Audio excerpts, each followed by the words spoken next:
You're good, Kenny. Well, I'd like to welcome everybody to today's AAHAM Legislative Virtual Roundtable event. Today's event is worth 3 CEUs. Please note you can submit your CEUs electronically. There is information within the Zoom meeting invite on your calendar or by going to aham.org. Welcome everybody. My name is Kenny Kerner. I'm the current second vice president for AAHAM. Part of my responsibilities in this role include oversight of the Government Relations Committee. The Government Relations Committee, to give you an idea, is comprised of AAHAM state chapter presidents from across the country. And we also are lucky to have Paul Miller, who is our AAHAM government liaison in DC. The committee and I work very closely with Paul on a weekly, monthly basis on legislative issues that are affecting each of us. The focus of that committee is to advocate for our membership on current issues via a number of different methods. Prior to the pandemic, as you can imagine, we were lucky enough to attend these meetings in person in DC. I know I personally was out there in February just before the pandemic really hit and was able to discuss a number of issues with key congressional members. Since then, we've been hosting Zoom meetings with congressional staff across the country. We've done letter campaigns. We've recorded video interviews with key AAHAM members to share with those congressional members. And we've also made comments on CMS proposed rules and have partnered and supported with the American Hospital Association in advocating for our membership on a number of other items. I do think it's important for our AAHAM membership to know how your national membership dues are being used. During today's roundtable event, it's our hope and goal to communicate with you some of the key issues that we've all been working diligently on throughout 2020 on your behalf. We do ask that you use the chat function to ask any questions you may have. We will also have each panelist provide a brief update as to what AAHAM has been doing on each topic of conversation. And then we'll allow for a question and answer section following that, where we hope we have good dialogue, not only on what we've been working on in 2020, but also we want to hear from each of you what's important to you in your facility and your organization for 2021, so that AAHAM has a clear directive from our membership on what you want us to focus on in the next calendar year. We always want to ensure we're working on those key issues that you want us to. One last request prior to moving into the panelist discussion.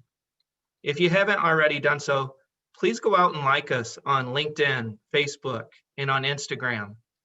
We've been trying to really do a much better job of posting what we're doing and what we're asking for assistance on. I know that I've personally tried to do a better job on our AAHAM LinkedIn account and trying to let you know what issues we're focused on and how you can help us out with those issues. So if you wouldn't mind, please take a minute to like us on each of those social media platforms.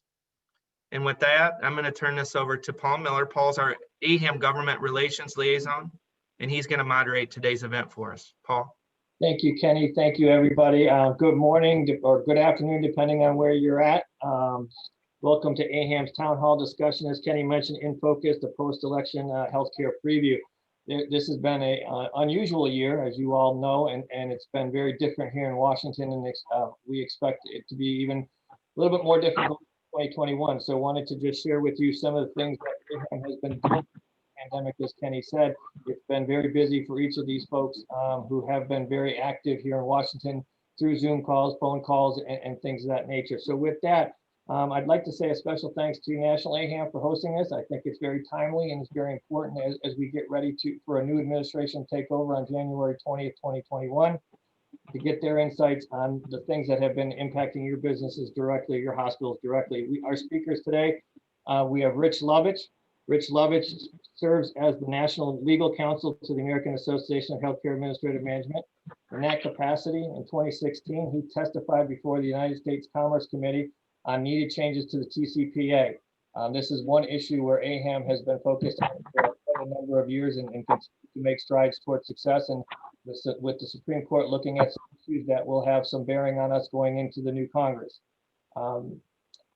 Rich is also in this capacity. In 2020, he was appointed by FCC Chairman Ajit Pai to the hospital robocall protection group, providing best practices recommendations to voice service providers to address illegal robocalling to hospitals. That is an issue that has come up earlier in the pandemic and one that AAHAM jumped on and asked that Rich be appointed to, and they accepted, and we're grateful that Rich has been appointed that, and we'll talk a little bit about that. Our next speaker will be Sean Gretz, is current president of AmeriCollect, a ridiculously nice collection agency. Sean is a past president of AAHAM Wisconsin and works tirelessly on creating a better patient financial experience with health systems on or when accounts are outsourced. We have Corinne Murchison. She is the current New Jersey AAHAM president and is a member of the National Government Relations Committee for AAHAM. She has over 20 years of experience in revenue cycle and is currently a manager of financial services at Temple University Healthcare System. Corinne has been involved in AAHAM for the past 17 years and received her Certified Revenue Cycle Executive Certification in 2017. We have Tim Moore. Everybody knows Tim. Tim has over 30 years of revenue cycle management experience and is currently the Chief Executive Officer of Markham Associates. Tim has extensive experience implementing self-pay, upfront collection, and bad debt collection strategies for several healthcare organizations nationwide. He has the in-depth knowledge necessary to address the diversity of issues involved. He consults regularly with executives from the healthcare finance arena to help create solutions to impacting problems as well as deal with. Tim's going to be sharing with you today his personal experience on the state level and some of the things that I think a lot of you have done, but Tim has had a real big win this year, I think, that we'll let him share with you. And then finally, we have Amy Mitchell. She is the Director for Account Receivable Management for the University of Utah Hospital and has been in healthcare for 21 years. Amy holds a bachelor's degree from the University of Utah and a master's in healthcare administration from Ohio University. She also currently serves as National AAHAM's first vice president, focusing on legislative advocacy, certification, and ongoing education. And last but not least, we have Kenny Kerner. Kenny is the Director of Revenue Cycle at CGH Medical Center in Sterling, Illinois. His duties include managing the scheduling, patient access, patient accounts, coding, clinical documentation, and managed care contracting departments for the hospital and clinic system. Kenny also serves as National Second Vice President for AAHAM and a past president of the Illinois chapter of AAHAM. So with that, we're going to kick this off. How we're going to do this is we're going to give each presenter 5 minutes to talk about their issue area. And then what we would like to do is, as Kenny mentioned, just use the chat box and ask the question of each and every of the panelists as they come up, and we will interrupt them if they don't mind with these questions, because we really want this to be a dialogue versus just kind of you getting some information. We want you to be part of the actual dialogue. So with that, Rich, I'm going to kick it off to you. Thanks, Paul. Appreciate it. It's an honor and a privilege to serve the committee. Everybody on the committee is absolutely great and top flight. I'm fortunate enough to be assigned to work on the robocall issues dealing with hospitals. And there's two main areas in that regard. One is the TCPA, which everybody's aware of, and aware of how AAHAM has been a trailblazer in that regard. It's actually gotten to the point now that on the national agenda, there is a case before the United States Supreme Court that's going to be decided very, very soon. And the themes that run through that case have very much to do with what our efforts have been done with regard to petitioning the FCC and that sort of thing. Things like defining what a robo-dialer is, an auto-dialer, consent issues, things like that. These are all the main focus of what we've been doing, and the Supreme Court's going to make a decision on that. The name of that case is Facebook versus DeGuid. One of the most important aspects of that is that Facebook is taking the position these are non-marketing calls that they're making, and that's one of the things that the hospitals have been advocating with the FCC to gain the leverage that we have gained thus far in that regard. The other aspect is the work group that I was appointed to by the FCC chairman. That was dictated by the Traced Act that was actually enacted or was sponsored by the gentleman, the senator who ran the hearings that I testified to a few years ago. And it's a pretty important work group. It was populated by voice service providers as well as hospital representatives. We were a little bit outnumbered by the voice service providers, but we still had our voice there with regard to it. And what we tried to do was take the burden of receiving robocalls under the Trace Act away from the hospitals and place it on the voice service providers so that additional employees and additional resources are not having to be devoted to that. So we're keeping a very close eye on that. The report on that is going to be voted on. I think it's next week. It's a public meeting. If you go to the FCC site, you can log into the meeting and ask questions and that type of thing. So very, very, very active in terms of these two issues. And I'm very fortunate to be assigned to work on it for AAHAM. Thanks, Paul. Thank you for that, Rich. Next, we're going to go to Sean Gretz. Yeah, thanks, Paul. I've been a part of the AAHAM Patient Advocacy, Financial Advocacy Task Force since that was formed in 2020. And this Patient Financial Advocacy Task Force has done a terrific job with some great teammates, team members from the organization that really have worked through one of our top priorities of creating a patient financial advocacy pledge. The pledge really represents the standards and principles that we feel all of AAHAM members can strive for when contacting patients regarding out-of-pocket healthcare costs. With that task force, we decided to choose an acronym that is NICE, which really stands for Navigating Insurance Complexities Through Education. And we think we can all strive to be nice when we're communicating with patients. And our hope is that you too will join us for this cause, either by taking the pledge that the task force had put forth, or asking your partners, those that work on your behalf, of contacting those for out-of-pocket healthcare costs, and to take that pledge, right? So ask your partners to take that pledge. And we simply ask that you visit aham.org, click on the Info Hub, and click on the National Patient Advocacy Task Force Pledge to learn more about that. And that's just really the beginning of our work. We have several other things that we've been working through with the task force. The first being we're working on responding to some negative legislation that has been proposed in the House and Senate, such as HR 5330, which is the Consumer Protection for Medical Debt Collection Protections Act. And really what this act will do, it's really detrimental to healthcare systems. It will put a pause on collecting accounts for upwards up to 2 years. So the task force have really worked at seeing how we can work with the House and the Senate to make sure that this devastating bill does not get passed. And so we've been working through those as a task force member.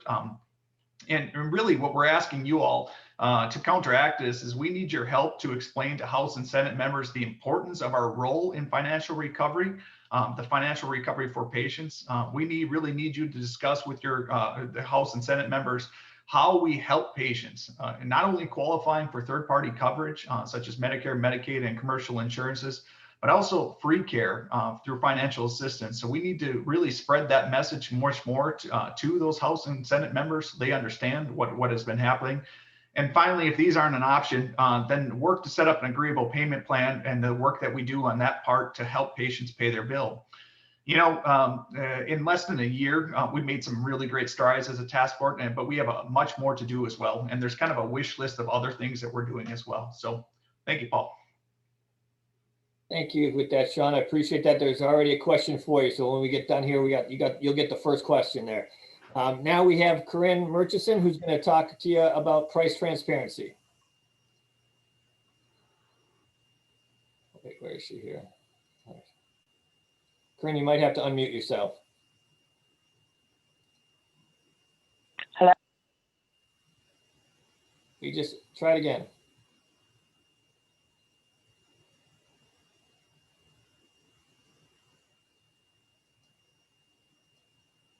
Corinne, try to unmute yourself.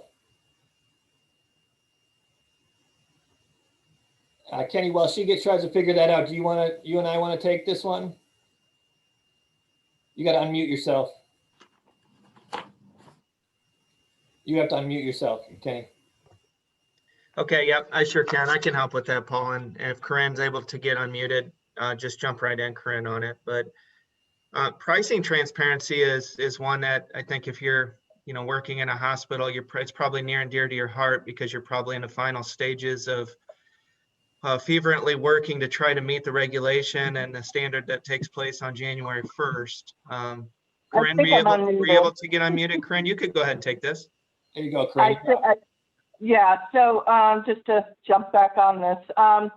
So according to my calculations, we got 23 days left. So January 21st, hospital price transparency requirements need to be implemented. So AAHAM has been big supporters of the hospitals in, our request to delay patient transparency rules. In June, AAHAM sent out letters to HHS, CMS, and Congress asking for a 2-year stay on the implementation of the rules until we could effectively deal with and recover from the COVID pandemic. But due to the ongoing pandemic and the timing of the election, it was unfortunately our efforts were hampered. But membership and everybody should be rest assured we are continuing to work on this initiative by requesting for CMS to at least hold off on issuing fines and penalties for about 18 months. Now, definitely now because of the resurgence. So, in a nutshell, the pricing transparency, it's really 2 components. It's the machine readable file and a consumer-friendly list of shoppable services. So that is just a summary on price transparency, and that's it. Thank you for that. If I can just add a couple things, Kenny, if it's all right. And Corinne, I just want to say, I think this is one of those issues that you got caught between a global pandemic and an election that we have never seen before and got lost. We have had some conversations with several members of Congress on both sides of the aisle during this year. And quite frankly, had you not had a pandemic and had you not had a major election like this, I think we would have had some success. The problem became politics. It wasn't about the issue. It was about politics. As we were told flat out that this was never going to fly, because if members had to go home right before the election and tell their constituents that they were putting this rule off, they would have their heads. And so we understood that. So when Corinne was talking about this issue isn't done and we're still focused on it, she's actually 100% correct on that. We are going to work to make sure that those penalties are withheld. We have asked Congress to talk and the new administration to put these off for 18 months. We understand that there may be some folks who are breaking the rules intentionally, but there are going to be a lot of people who just don't have the bandwidth, the financial bandwidth or the human resource bandwidth to do this in the way that they need to do that. And so we are asking for that CMS, HHS, hold off on putting any fines or any penalties on any hospitals during this time for 18 months. So that, for the members that we have talked to on both sides of the aisle, seems reasonable. Particularly now when you have spikes all across the country, your demands, as you know it, people are tired, people are wearing 3-4 different hats. And so that is, when it comes to price transparency, where we are headed in 2021. And I think we have an opportunity to do that. So yes, you'll have to implement the rules, but they may not have to be perfect right now. And hopefully there won't be fines that will be issued to people. So with that, thank you for that, Corinne. Next, we have Tim Moore, who knows all about these issues. We're going to let you talk about your favorite issues, debt collection. Thank you, Paul. Thank you, everybody, for having me today. Appreciate the opportunity. Back in March, I was actually asked by the New England Collectors Association to represent all of the collection agencies up in New England, as well as New Hampshire, regarding House Bill 1397. And that was an act relative to the referral of debts for collection. Basically what we had here was a state legislator who had a grudge against the debt collection industry, and he decided he was going to try to introduce a bill to the committee, taking these any debt that went to collections. You had to send basically a final demand certified mail to each person before it went. And the costs associated with that would have just been absolutely astronomical. We're talking even from landscaping companies all the way up through telephone companies, every type of debt, they were going to have to put a certified final demand. So when I got there, the place was packed. It was really interesting. I've never seen anything like it. I've never seen how state politics work, but the entire committee was there except the individual that actually introduced the bill. Interesting. So Score one for us immediately. He wasn't even there. Score number two is none of the committee even knew what was going on or what it was. So I had to explain to them what this gentleman was trying to introduce to committee. And we were talking about it. And a couple of the committee members actually asked me, and this was what shocked me, what are the costs associated for a hospital to do this? And I said, well, a small critical access, it could run about maybe $36,000 a month. And they were like, well, isn't that a small cost just to let the patient know that they're going to collections? And I'm like, well, yes, but they've also had 4 other statements go out prior to this. So the patient knows that they've had every opportunity to pay this account prior to it. And so why would the hospital now have to do this and absorb these costs? She goes, well, it's a small price to pay for peace of mind. And I says, yes, but that's a critical access hospital. And let's say we get up into these big community based or these health systems, that 36,000 jumps up to $360,000 a month. I said, who pays for that? Ultimately, it comes out of the patient's pocket in the long run because the costs of healthcare have just started soaring. So we had to find a way to get this going and explain to the entire committee that the costs would far outweigh anything on it, that they were already governed by the American Collectors Association, the Fair Debt Collection Practices Act, the TCPA. Every single law out there is written against us. So we went in there, we explained it to them. The overall attitude of it before I left was half the table didn't like it, half the table liked it.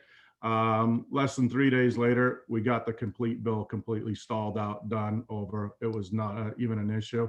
I think it did help not having the actual gentleman that introduced the bill not show up.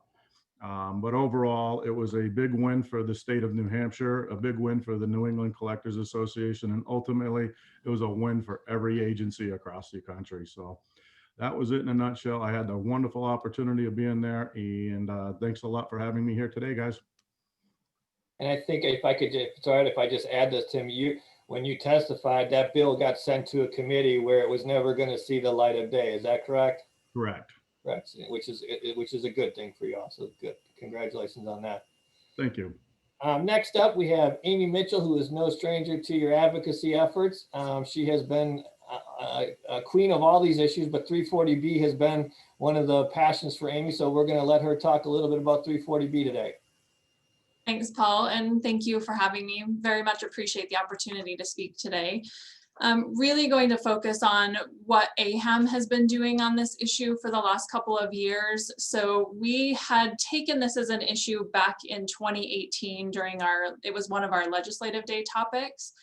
And why it was important to us was that the impact to the facilities and to those people that support the facilities, it would be detrimental to lose the 340B program. So to give a little bit of history, the 340B program is a drug discount program where manufacturers are allowing hospitals or covered entities to receive a discount on, it's actually a significantly reduced price on drugs. So within the 340B program, it is administered by HRSA. There are definitely regulations and rules that covered entities have to follow in order to get those discounts. There's audits that happen both internally and by HRSA to make sure that those reductions in savings are being used by the providers in an appropriate manner. So really what that is it is a drug saving program. And so when those savings come through, they are to, again, hospitals and clinics or covered entities that serve high volumes of the low income patients. And so it's just the ability for providers to stretch those dollars in savings to use for other programs. So one of the things we really focused on in 2018 was what we called impact statements. So facilities were able to show our congressional leaders what hospitals were doing with those savings. And those impact statements were for things such as mammography programs, vaccines for children programs. It's used by the providers in a variety of different ways. And so we really wanted to show our congressional leaders that hospitals were acting appropriately, were using those savings and then putting it back into the community to, again, help the patients that we're all serving. We did meet with the Help Committee. We met with Senator Alexander, Senator Murray's office, and really just talked about how we could use those savings to expand our prevention and treatment programs. So that's kind of an issue from 2018. We continue from an AAHAM perspective to monitor what's happening. There's a lot of things that have happened recently within the news of what is considered a contract pharmacy and a covered entity. And so from an AAHAM perspective, the Government Relations Committee is really trying to stay on top of that and give information to you as members so that you can see what that impact is to your facility. So thank you, Paul. Thank you. Amy, can I just ask you to explain one thing quickly, because I think it's important to the efforts that you had during this.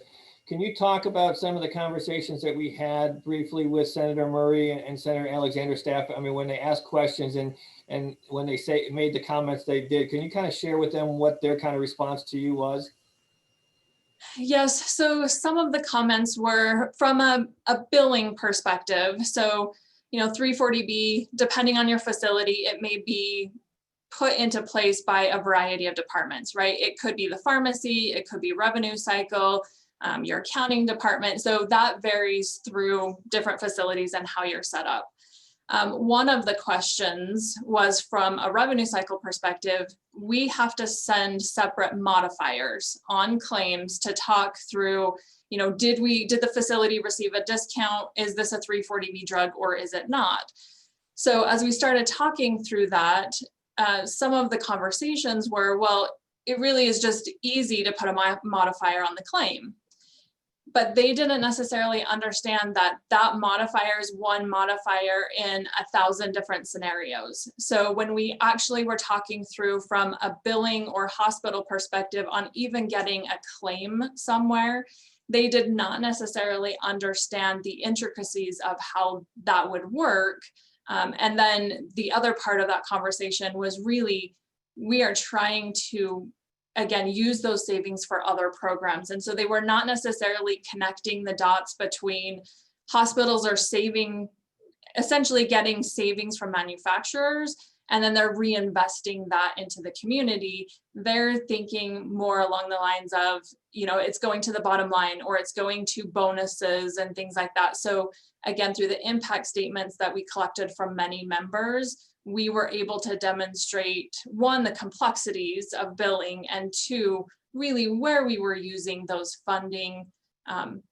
Again, we were looking at academic hospitals, large hospital systems, and then all the way into community access hospitals and things like that. So it was a very broad range that AAHAM has been really trying to fight that issue on. So it was good because they didn't necessarily, as Tim mentioned, they don't necessarily understand the entire issue and what they're asking administratively for providers to do. Thank you. I just wanted to touch on that because I think it's really important as part of our whole communication and things that we've been doing, because those impact statements are something that were key to the conversations and being able to share with them the real value add of the program and how the money was being spent. So you take some naysayers who said this is a bad program to now saying, and I use Kenny's Congresswoman as an example, she was on that side. She was kind of on the wrong side of this until we started showing impact statements and things like that. So good people just needed to be educated, and that was very clear, and AAHAM has done a phenomenal job in that regard. So thank you for that. Now we have Kenny Kerner, who's going to talk to you about pre-authorization, and if I'm not mistaken, this is one of those issues this year that kind of has creeped up and creeped to the top of our list, and will be front and center in 2021. It's all yours. Thanks, Paul. Yeah, it has. And, as a hospital provider, prior authorizations is one that's near and dear to my heart.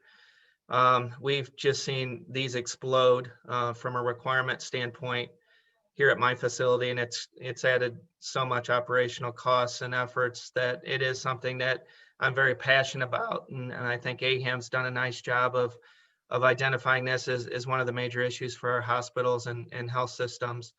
I was actually out in DC earlier this year. This was one of the topics I was talking about. There is a bill that's been proposed called HR 3107.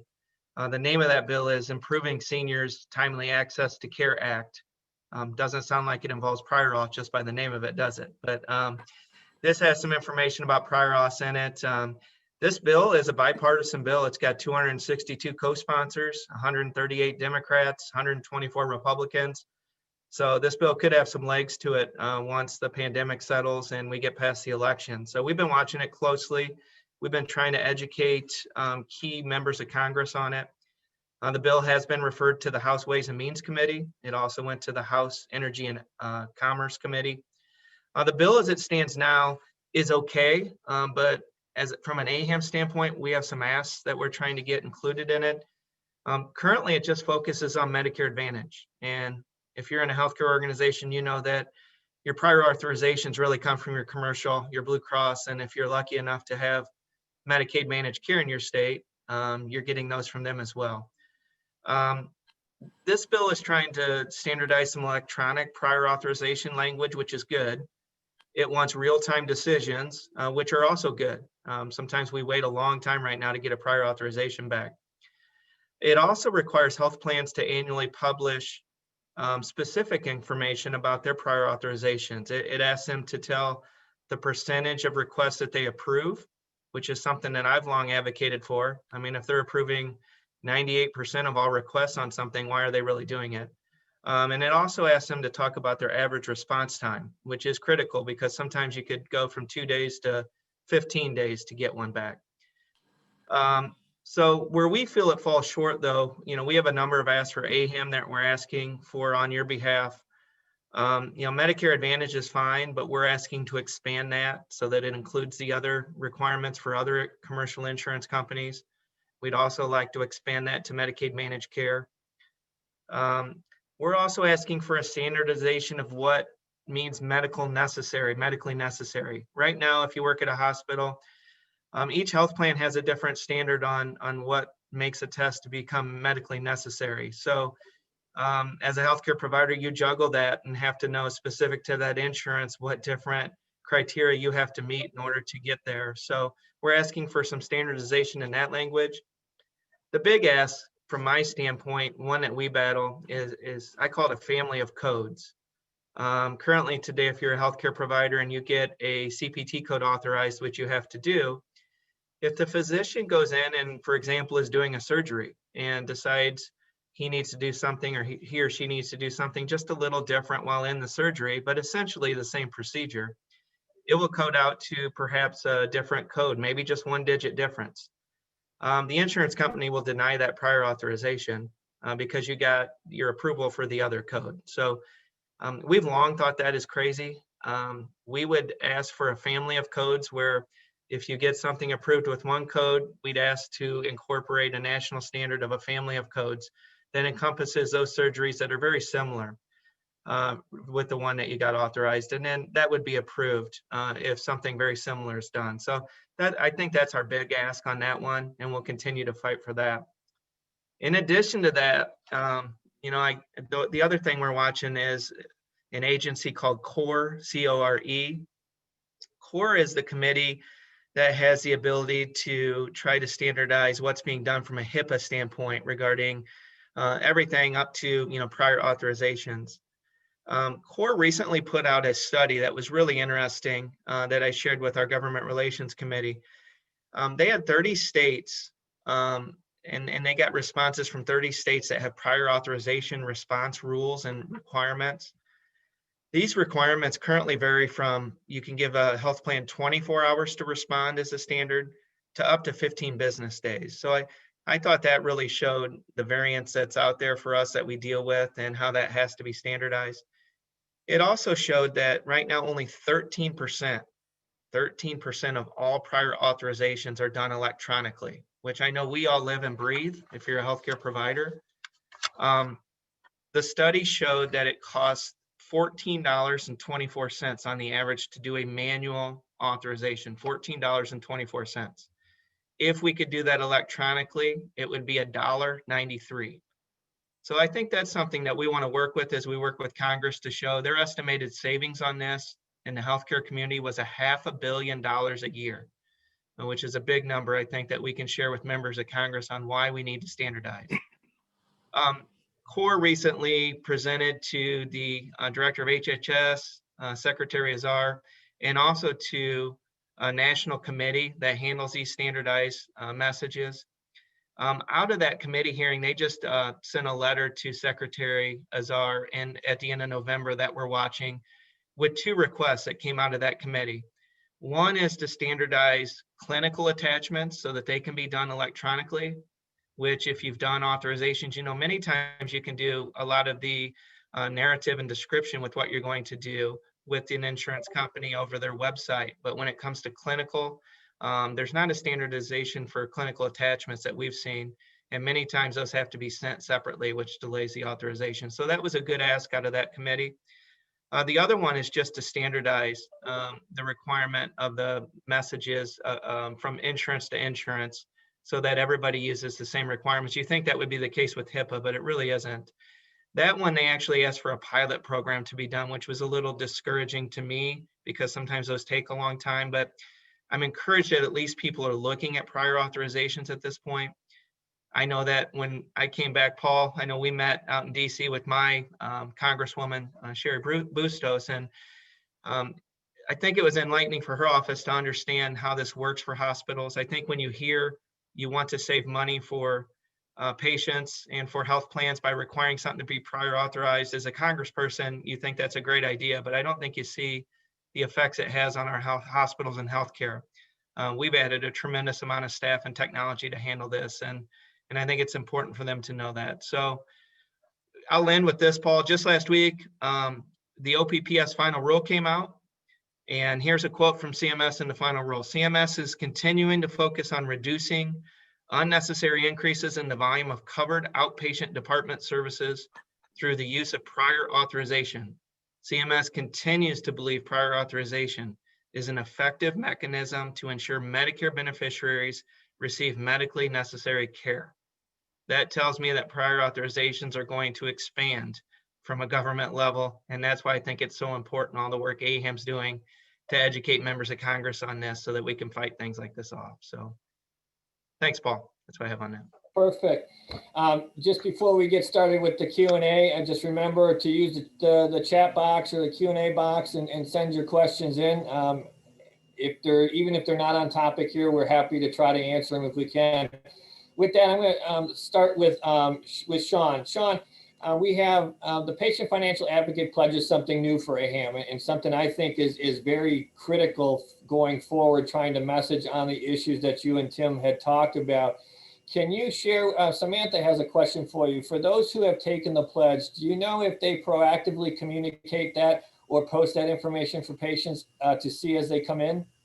And if not, why not?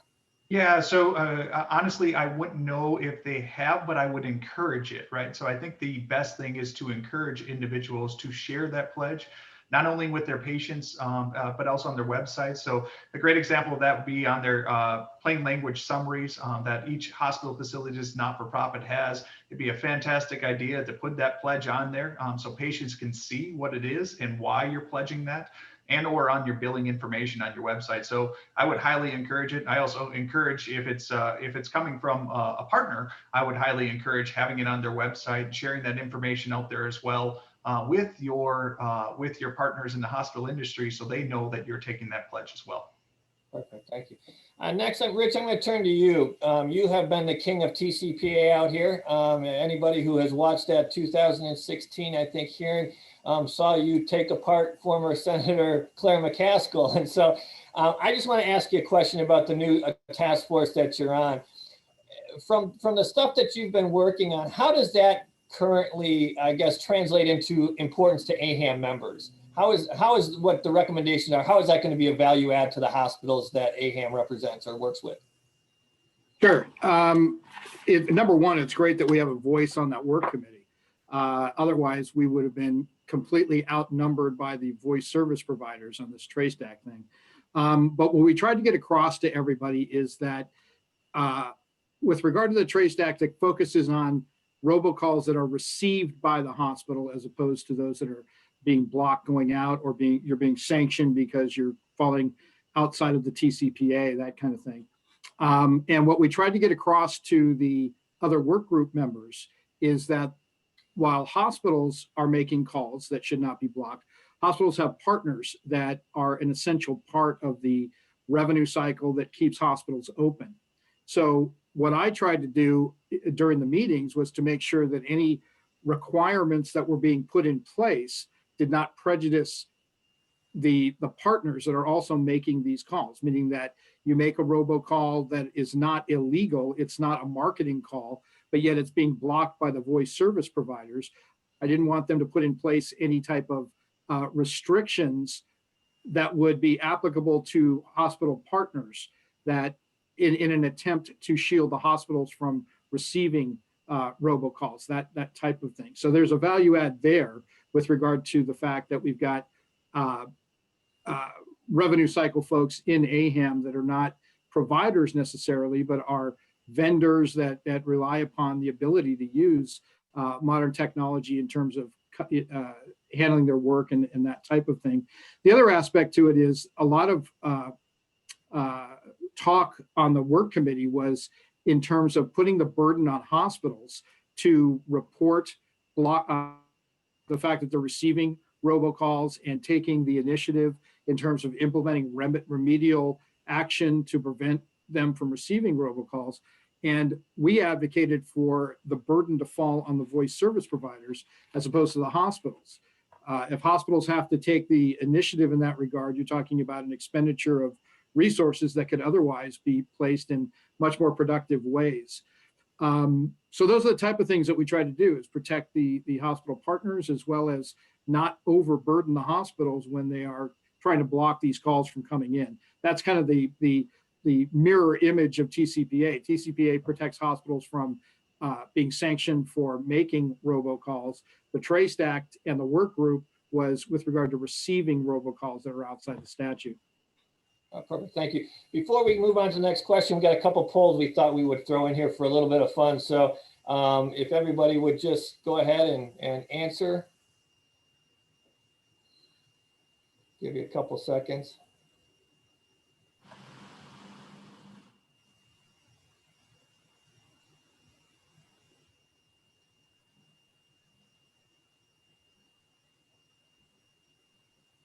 All right, it looks like we'll give it a couple more seconds here. It looks like we're all right. We will do that. All right. So hopefully, okay, we'll share the results there. There you go.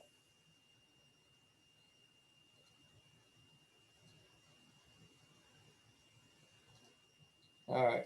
So next, let's move on to you, Tim. I want to just mention the work that you did with the issue of debt collection. It's not a new issue. It's been around here in Washington a long time. It's really rearing its head during this pandemic. Can you talk about what it means to patients if you don't have the ability to communicate with them? Like, you know, you talk about HR 5330 here in Washington, that would prohibit you from communicating with patients for up to 2 years. What does that do to the patient? And frankly, what does that do to the hospital? Right. It's funny, during the beginning of the pandemic, Massachusetts went basically on a complete anti-collection agency talking to patients lockdown. And the attorney general down there actually was sued by another agency for overstepping their boundaries. And we took it up there because the patients need to be communicated with, they want to be communicated with. Believe it or not, when the COVID hit, still patients were paying their bills, just not in the fashion that we expected. We did have to take a more, as a good friend of mine says, a servant's heart approach to collecting the debts compared to where it was before. The patient during this whole pandemic, though, has consistently paid. They've wanted to pay, and we've gotten more thank you letters for working with the patients during this time than we ever have in past times. We found that if the patients weren't getting the news that they needed to hear, they weren't the stress wasn't leaving them by ignoring them or not calling them. They needed to be updated on a monthly basis. They wanted that update constantly. They wanted to know that at least the hospital was caring enough about them to at least take a payment arrangement during this time, compared to just demanding balances and all of that. And that's not the way we were doing it. And some of the states tried to adopt that legislation, and we fought it, and we fought it really hard. And we won down in Massachusetts as well. And the clients that did actually say no calling their patients, at the middle of, I would say the middle of July, we were getting phone calls about our performance. I guess they had forgotten that they had said, no, please don't call the patients. Well, you know, a letter these days isn't just going to have the patient to pay the bill. They do need the reminders. Let's face it, debt collection isn't at the top of anybody's list to pay. You know, bowling on Friday night with your friends during this is more important, but you know, getting a phone call from us saying, oh yeah, thanks, Tim, we appreciate the opportunity and appreciate it. This is what the patients really are looking for, and it's continuing the patient experience after they've left the facility.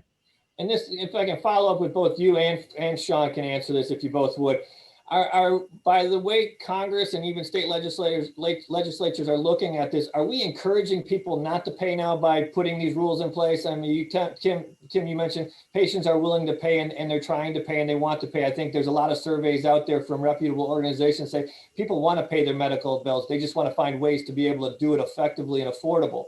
Are we now taking the different approach, telling patients, hey, you don't have to pay? And are we encouraging that through this type of legislation?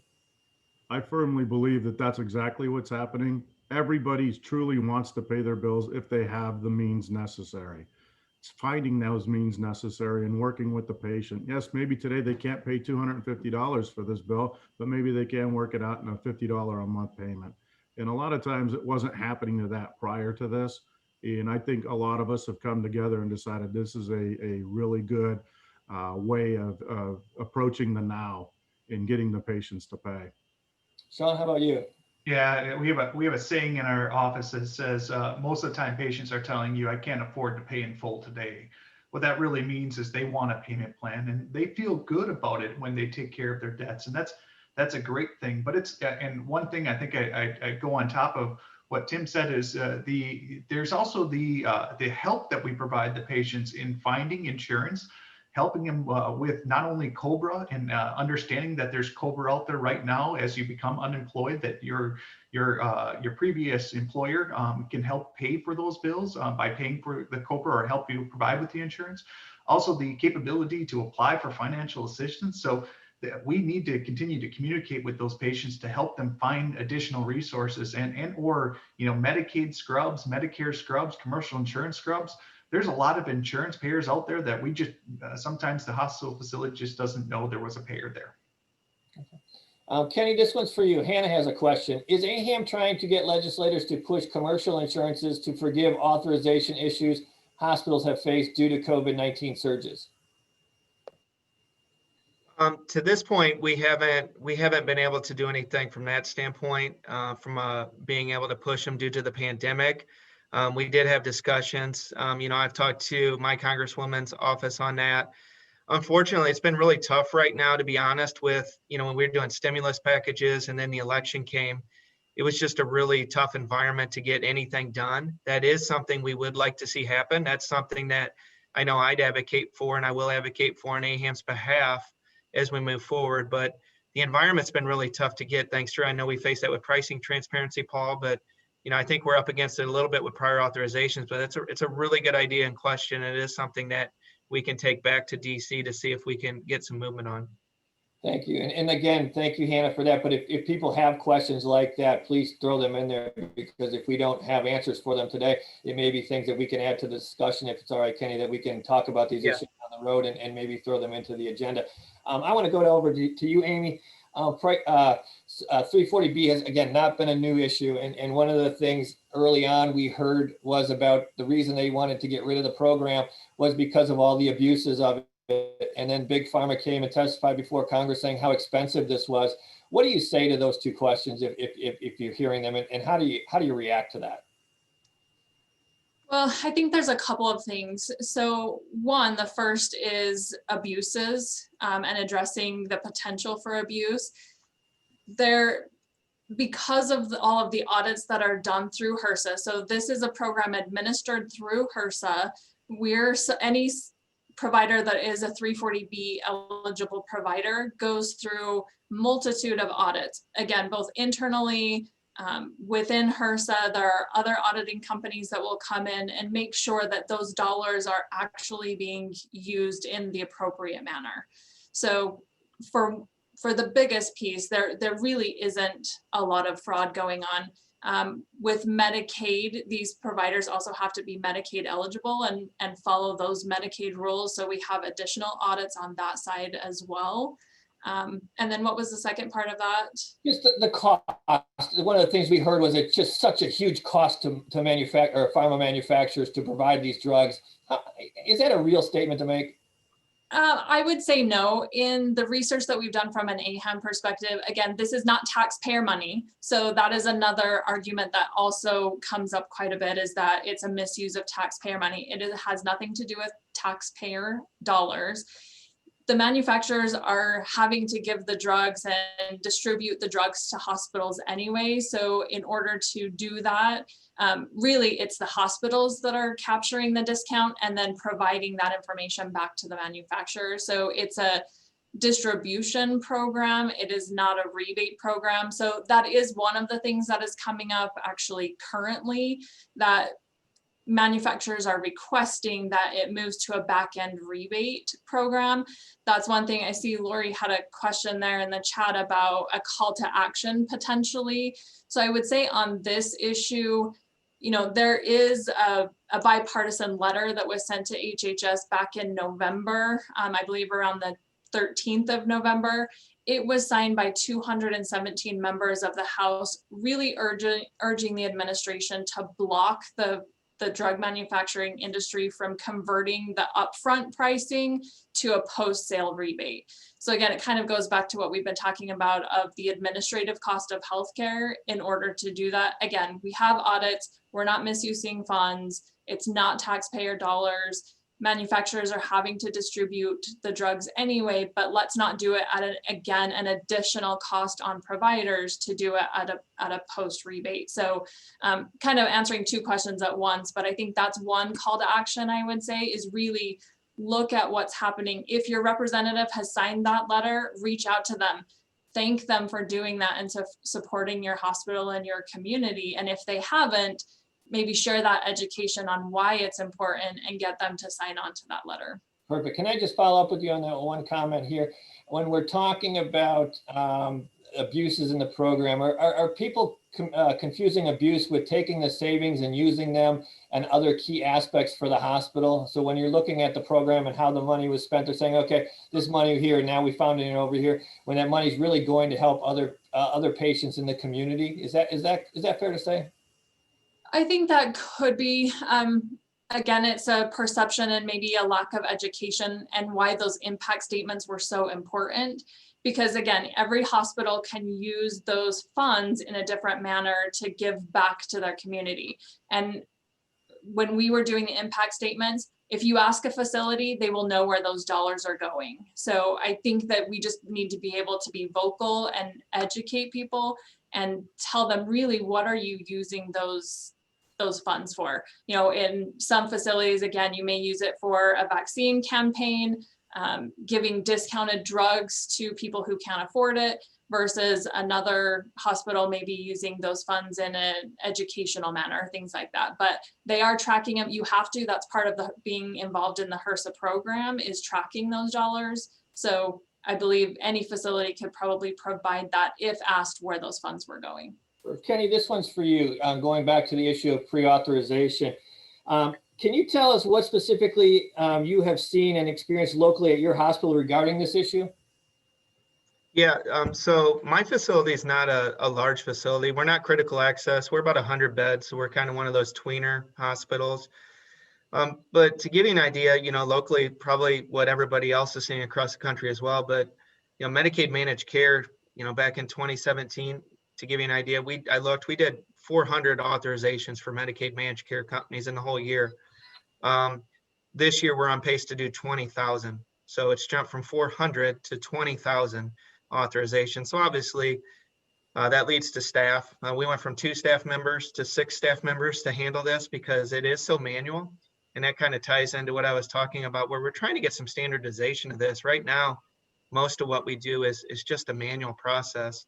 We've also recently invested in technology at our small facility, which is extremely pricey, but we're trying to automate as much as we can. So there are certain pieces of it where you can automate and kind of check with the insurance to make sure if auth's needed or not. But realistically, you can't do the complete authorization electronically right now. So there still is that manual intervention. So, I mean, I've been whining, I say, to my representative in the Congress because it's really impacted our facility from a cost standpoint. Thank you. Rich, I want to turn to you and back to the TCPA issue and all the work that you've been doing. This Facebook issue that's before the Supreme Court, does it have merit? And two, does it help AAHAM's position getting its petition that's been sitting over at the FCC for 5 years, maybe off their desk? You know, it actually may, Paul. And I think that Facebook's position does have some merit to it, although I'm not optimistic as to how the Supreme Court's going to deal with it. Facebook is essentially saying that they weren't using what should be considered a robocaller or an automatic dialer, but sending out text messages to people whenever someone would sign into a Facebook account from a new device, that type of thing. And this particular plaintiff, the named plaintiff in this case, didn't even have a Facebook account. So he was receiving a bunch of text messages that were basically, of no value to them. Facebook's position was that they weren't using what should be considered an auto dialer. They were basically using their own records that people had sent in their cell phone numbers on and culling out the numbers based on that to provide a specific piece of value to these people. The fact that somebody might be breaking into their Facebook account. So it reaches the issues of what we dealt with at the FCC, where they were concerned about marketing calls being made by hospitals, which is somewhat ridiculous. But then the other aspect is the definition of what an automatic dialer is. So if Facebook is successful in this, it seems to me that it's going to be beneficial to the hospital community as well. If you can, define the source of the numbers the way that Facebook wants it to be done. Unfortunately, it goes against several previous decisions of lower courts to interpret it the way they have. But, we'll see what happens with the configuration of the current court as to how inviting they will be to the corporate standpoint. Can I just do a follow-up on that? Because our petition, which has been sitting over at the FCC for 5 years, really is simply asking to define consent. Now, right. If Facebook wins this, does that answer our consent issue? Because it seems like, they're asking for people that just texted in their phone numbers or whatever. We're just asking if you come into a facility and you fill out a paperwork and you give a phone number, that gives us the right or the permission to contact you for hospital-related expenses or follow-ups, medications and things like that, not marketing. So would that, is that something that we would likely or could win on? It's probably not a... potentially it could. And the interesting thing about things that reach the Supreme Court, depending upon what their decision is, it could be a slippery slope one way or the other. So this could be a defining case with regard to the issue of consent, because that really is, in some ways, the heart of what this case is about, whether or not the people receiving these text messages actually gave consent. If you provide your cell phone number to a website or a service like Facebook, does that constitute to consent? And does it then shift the definition to, or the sanctionable activity to the type of call that's being made? So clearly Facebook wasn't marketing Facebook, at least directly, by advising people that they might have their accounts hacked, but they weren't getting specific consent from the individual that was receiving the call. And the way it's currently configured, the person making the call gets one shot at calling a number where it was previously assigned to someone who had given consent.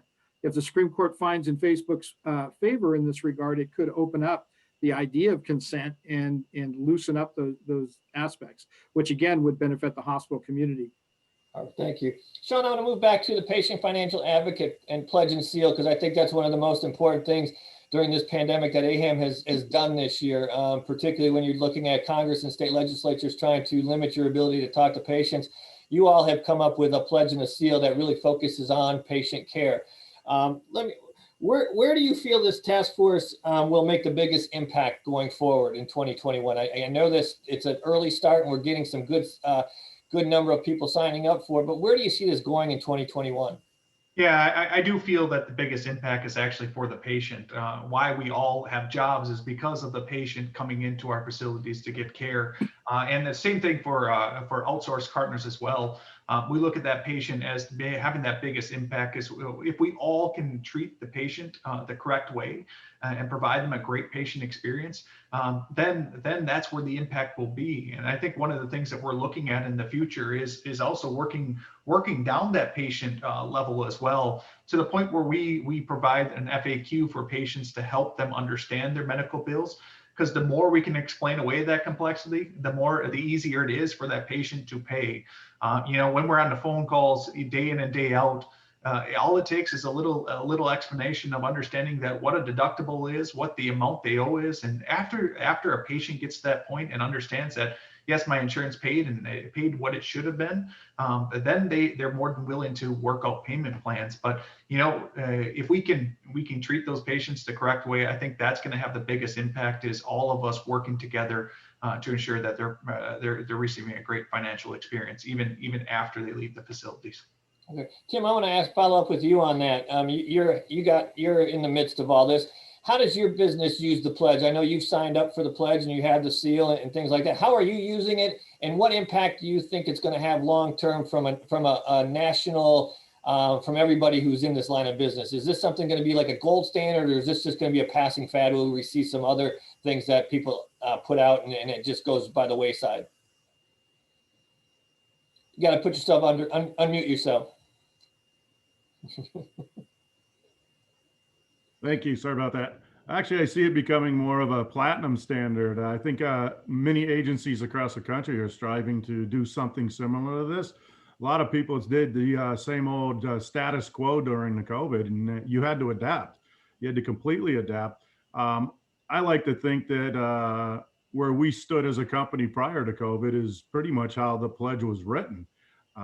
Always being able to take the patient to the next level and find ways to get that bill fixed, and talking to the patient.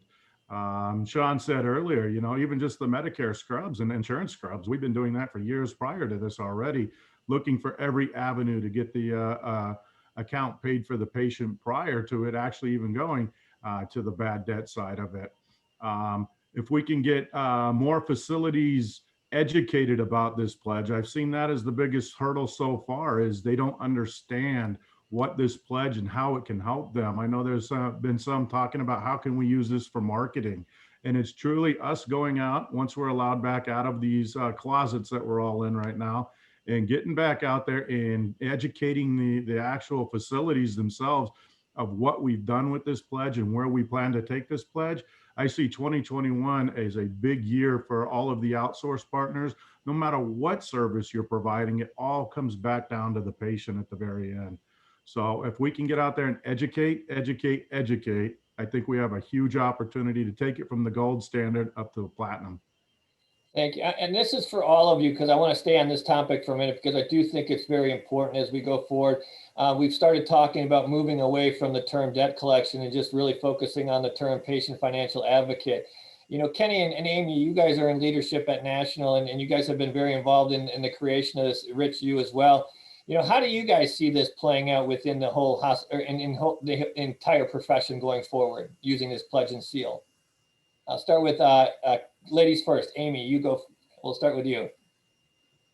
Well, I think Tim said it very well. We really want to focus on the patient experience, and it's more about helping the patient and being a patient advocate. And I think Sean mentioned that too, but really, for the most part, patients do not want to be in our facilities. They don't come here and receive services because they want to. It's something that they have to do. And I think we're in a very unique situation that we're dealing not only with the emotions of what's happening, but their financial piece as well. And so I think we all want to take that pledge and take on that obligation to ensure that the patient's having the best experience for something that they may not have necessarily asked for. And again, really just advocating. And so from a provider perspective, it's a couple of things. We want to emulate that and again, provide great service for our patients, but then also doing business with the partners that help support our patients as well. You know, we want to do business with people who have that same mindset of how do we treat patients? How do we advocate for patients? Because at the end of the day, it really is all about our patients and how we're serving them in our community. Perfect. How about you, Kenny? I'd echo what Amy said on, you know, I'm looking for business partners that have the same values we do on how we approach patients. So that's been important for me when organizations have taken the pledge. I know right up front that they have that same value system that we do on how we approach that. But, you know, the other side, I think internally, it's been beneficial for me at my organization. If you're like my hospital, a lot of times you're hearing from your board or from your CEO, really just negative, the complaints from patients that happen from time to time on patient collections.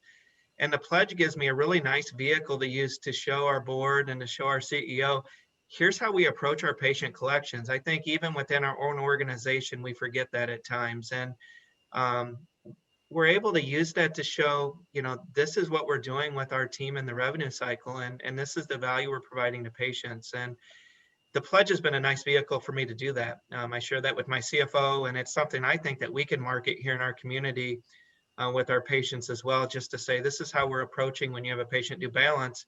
These are the options or the resources that we provide to you as a patient and a community member. So I think it's been a positive from that standpoint too. How about you, Rich? Anything from the legal side or anything you've been experiencing with the pledge or the seal?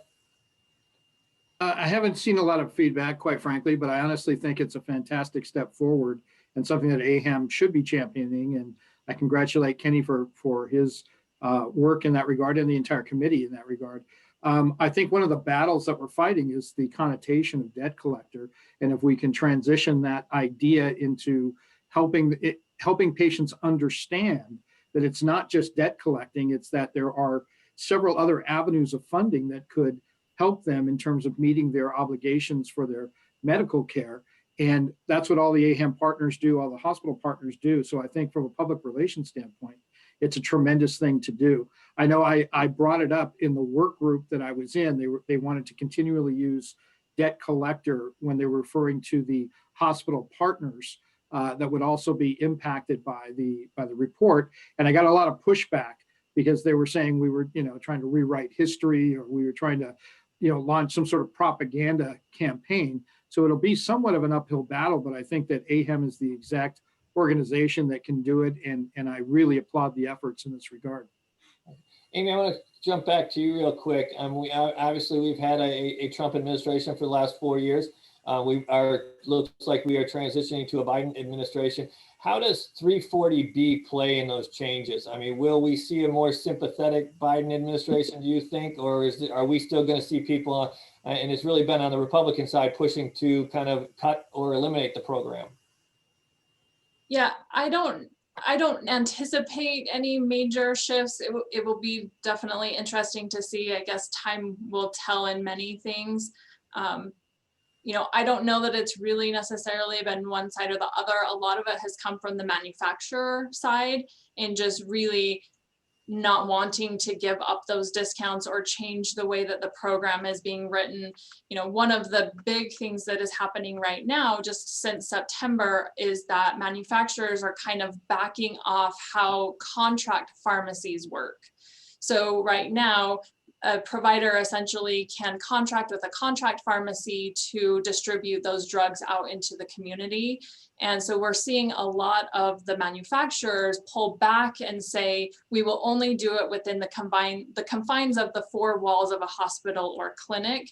We will not extend those discount rates out into the contract pharmacy arenas. So really, that doesn't necessarily, it hurts hospitals in that we're not getting the savings, but at the end of the day, it's really about, it's hurting the patients. So one of the things that AHA has taken a position on is really that the oversight of the 340B is included into those contract pharmacies, and that contract pharmacies are really particularly important in rural areas. And so AHA is reporting that almost 80% of rural 340B hospitals are using these contract pharmacies. So again, back to your question, is it Republican or Democratic?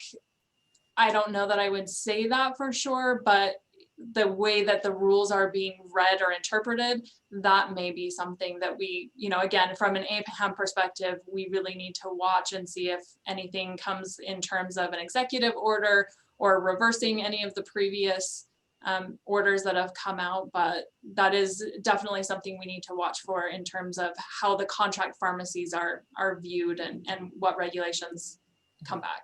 Kenny, this is for you. This is from an anonymous attendee.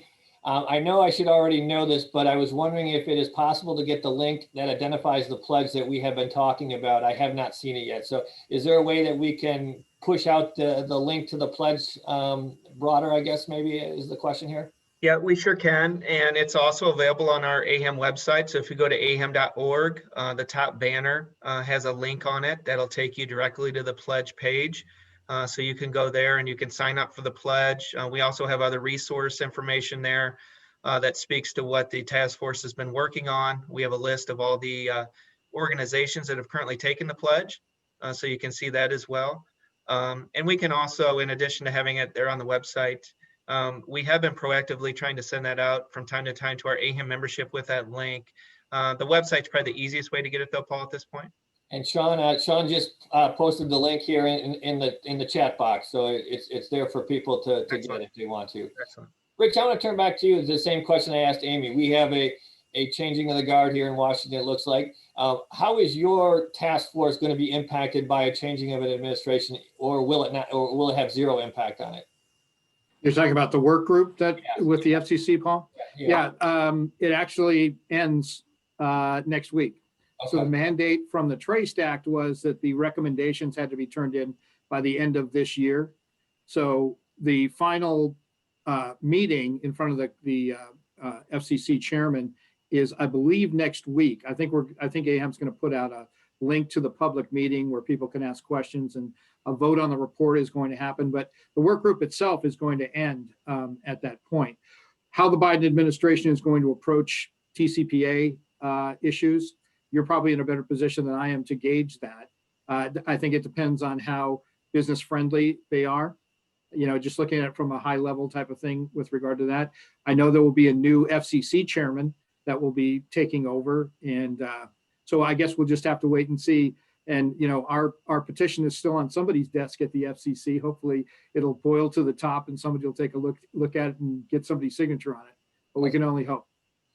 Just to follow up on that question, has there been any conversation within the group that there might be some hearings next year that the Congress might want them to testify about what's in the report, since it is controlled by Republicans on the Senate side, at least for today? And this seems to be, you mentioned Senator Thune behind the Trace Act. Is this something you could see going before the Commerce Committee again and having some of the members of the task force appear? I certainly hope so. And like I said, many members of the task force are associated with voice service providers, which in many cases are extremely large corporations who I'm sure have high-powered lobbyists such as AAHAM does working for them. But it would be nice if they did have hearings to feel out some factual aspects to this.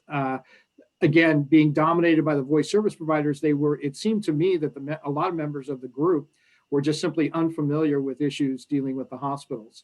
And what they did is they took the overall group of about 20 people, divided it up, and there was one hospital representative among 6 other voice service provider representatives in each sub work group, that type of thing. So if there are hearings, I hope we have a voice, and I'm sure if there is a voice, it'll be AAHAM's voice that's put out there.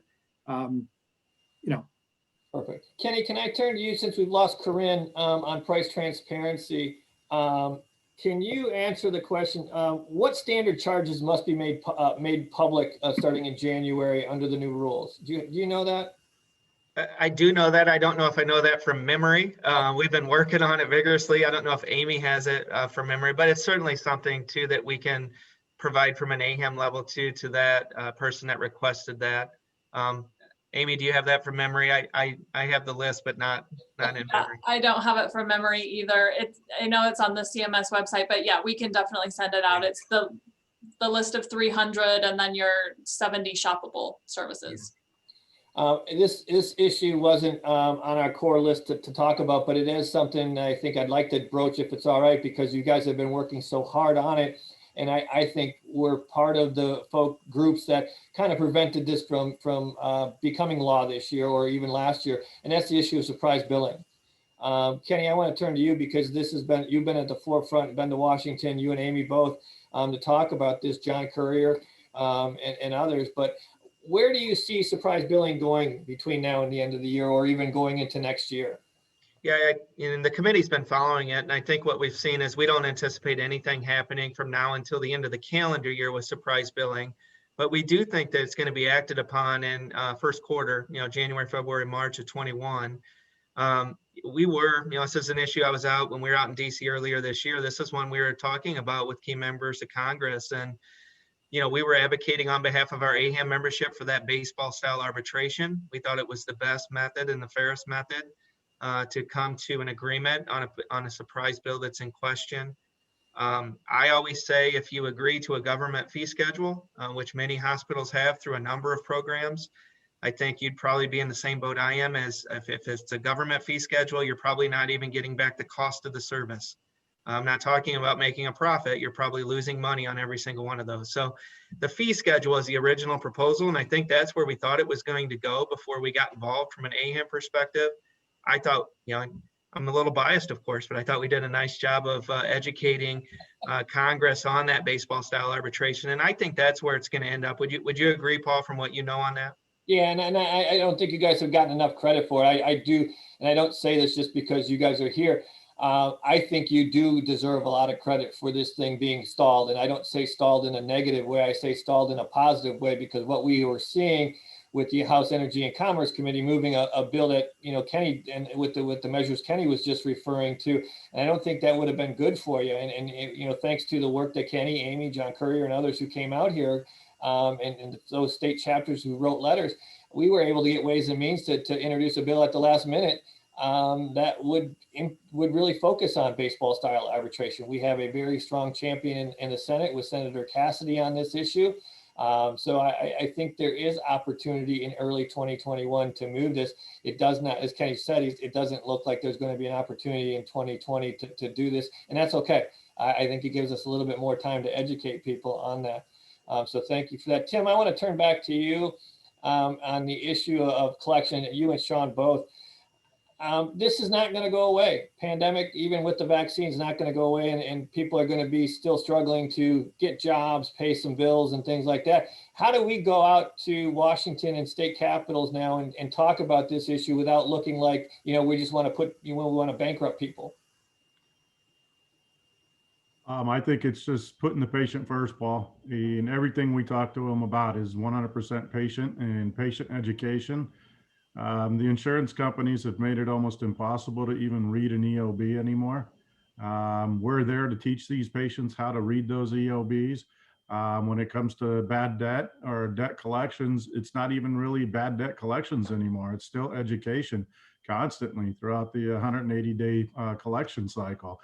So it's working with the patient. It's letting Congress know that stigma that has been given to the debt collection industry is really not there anymore. It's the bad players that are keeping that stigma going. But I can tell you right now, with companies like Sean's and and ours, it's not there. And we're out there. We're going to get in front of these people using the AAHAM name for the advocacy part of it to our lawmakers, and teaching them. It's also educating them as well. We're not the same people that 70s and 80s and early 90s was happening out there with the bad debt agencies. We're different, and we're an advocacy. I mean, I'm proud as anything to have signed that pledge. It personifies what we're all about. And I think if we can just keep that going and teach everybody, all again, education, 100%. So let's do it. How about you, Sean? Yeah, I think there's an impact that we all can make by sharing the good that we do as well. I think we not only healthcare systems and ourselves don't share that good with our senators and congressmen. The stories of the patients where we help them find insurance, that has to be shared. That has to be shared at the hospitals levels. You all have to start working with your marketing teams to say, there's great things that are going on at my facilities that's helping patients find insurance. And we're, we qualified, whatever that number is, an extra, especially now during the time frame of open enrollments, we have 100,000 patients that we qualified, somewhere along those numbers. Share that with your marketing team. It's great news. They need to be working with the newspapers, because I think that's where it started, is that black eye is coming from the newspapers sometimes that are hitting you, and you need to share the good that you all are doing as well, not just from the clinical perspective, but also the revenue cycle perspective. Well, we're getting close to running out of time here, and I know everybody's valuable, so I want to just kind of go around the room here with you guys and ask each the same question. Kenny, from your perspective, whether it be prior authorization or any of the issues, because you are, kind of leading the effort on the advocacy for National AAHAM, how do we get more AAHAM members engaged, and kind of what's your message to them on first pre-authorization, but the entire advocacy program as a whole for AAHAM going forward? Yeah, I think for me is we could use your help. So if you took your time to listen to this today and to kind of get a feel for what we've been working on from an AAHAM perspective for 2020, we need your help. There's strength in numbers. And I think anytime you're going to Congress, it always helps to have as many people as you can behind your story. We've done some unique things this year that I think have been pretty beneficial and a nice way to educate members of Congress. And we'd love to have you help us with these efforts. We do video interviews. We'll do a short 2-minute video interview. I think it's pretty impactful if a congressman sees somebody in their district, do that 2-minute video interview and talk about how the issue impacts them in their community, or them in their organization, them in their facility. Those seem to be extremely impactful, and it's a nice way, instead of sending a letter, for our congressman to see what's going on with the particular legislation that they're trying to get passed. So we need help. I would encourage anybody on the phone today. Again, if the little things, signing up to follow us on social media, are important because we get our message out that way. But we need you to also be active. And if you're willing to help us, I'd encourage you to please reach out to me, reach out to AAHAM. We'd love to have you as part of our efforts that we're doing from an advocacy standpoint. Thank you. How about you, Amy? You've been involved with all these issues. You've been in charge of AAHAM Legislative Day and all those. So what kind of message do you have to folks? Because we are going to be doing it. We're at least in a virtual world, I would suspect, at least for the first 6 months of 2021. How do we make an impact? Yeah, I would echo exactly what Kenny said. It takes involvement, but really, if you look at any of the issues that we've been talking about, a lot of it is just education. So we're trying to educate other people, specifically congressional leaders, about what hospitals are facing. But if you can take the message and craft it in a way that you're really, again, telling your story, telling what providers or our corporate partners are doing in conjunction with us to really impact the constituents within your congressional district, I think it makes a difference. So again, to Kenny's point, there's strength in numbers. We're passionate people in this industry. And so I think that we just need to get our message out. And so again, being part of the group, sending information, or if you're running into barriers, reach out to us. We may have ideas that we can share with you and help you kind of push those messages forward as well. Thank you. How about you, Rich? You've got your hands full. You got the group that you're working on coming out with those recommendations, and then you also have a TCPA petition and all that. How can we get more involved on these issues to help you? Same message that Amy and Kenny were bringing, just involvement and keeping abreast of what's going on with regard to the two issues involved. I think that a lot of folks rally around Legislative Day, and I know I miss it, and I think Lori put a chat up there saying that she missed it as well. It's such a great opportunity to show the power of numbers and how organized AAHAM is, and we're definitely recognized a lot in that arena, and it's a very interesting thing to do. So just wait for legislative day, hopefully next year, and all issues that are occurring to you now. That's really the key to it all. Perfect. How about you, Tim? I mean, you've been very active both on the state and federal level. You guys, you and Sean on this call at least are going to be top of the enemy #1 list going into the new Congress with the way it's structured. I mean, you have some folks like Congresswoman Tlaib and others who want to prohibit you from doing these things. How do we overcome that? How do we get members on, are listening or out even not participating today? How do we get them active? What I'd like to see more of on the state chapter level is actually the boards and the presidents and all of that asking members. There's a lot in our industry, a lot of people in our industry that are introverts, and they do attend these meetings and you see it. And so they're not going to be as inclined to come up to anybody and say, hey, can I join a board? Can I join a committee? No, we got to go out there and recruit. We need these people. So when you're at your meetings and you're having your Zooms, and once we do go live again, is to walk the audience, talk to them all, shake their hands, kiss their babies, and ask them to join a committee. People want to help. They're out there, but they're afraid to just step out of their box and say, okay, here I am. I'm going to give it all to you. I don't know you. I don't know anything about you, and I'm going to help you. It doesn't work that way. We got to talk to them. We need to recruit, and we need to educate them as well to get involved, teach them how, and show them that they can do it. Perfect. Thank you. Sean, I saved you for last because I want to keep beating that dead horse on the patient financial advocate pledge and seal because I think it's so important. How do we get more people engaged in that? Again, Tim talked about it being the platinum standard. How do we get that to truly become the platinum standard going forward? Yeah, I would say each and all of us have to go to our partners and say, you need to sign this, right? Even as a collection agency, I have partners that work in the healthcare industry. I need to go to them, make sure they're signing it as well. But others, the health systems, make sure your partners are signing this. So really dive into what they're doing, understand are they treating the patients the way they should be treated, and ask them, have you signed the pledge? So that's our ask of you.